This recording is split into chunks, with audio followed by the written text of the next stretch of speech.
July August গণ অভ্যুত্থানে helicopter থেকে র্যাবের গুলি করার প্রমাণ পাওয়া গেছে বলে জানিয়েছেন আন্তর্জাতিক অপরাধ ট্রাইব্যুনালের chief prosecutor advocate Tajul Islam. তিনি জানান, হত্যা মামলায় বাহিনীর সাবেক মহাপরিচালক হারুন আর রশিদের বিরুদ্ধে গ্রেফতারি পরোয়ানা জারি করেছে আদালত। ২৬ জানুয়ারি দুপুরে সাংবাদিকদের এসব কথা জানান তিনি।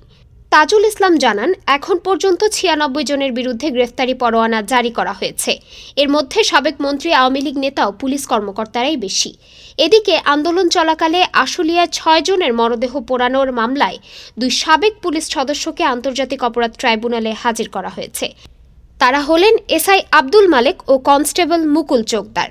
গুলি করে হত্যার পর লাশ পুড়িয়ে ফেলার ঘটনায় সরাসরি সম্পৃক্ত থাকার অভিযোগ রয়েছে তাদের বিরুদ্ধে। এর আগে আশুলিয়ায় ৬ জনের মরদেহ পোড়ানোর মামলায় সাবেক সংসদ সদস্য সাইফুল ইসলাম ও ৪ পুলিশ কর্মকর্তার বিরুদ্ধে গ্রেফতারি পরোয়ানা জারি করে ট্রাইব্যুনাল। ডেস্ক রিপোর্ট, আজ বার্তা, ঢাকা।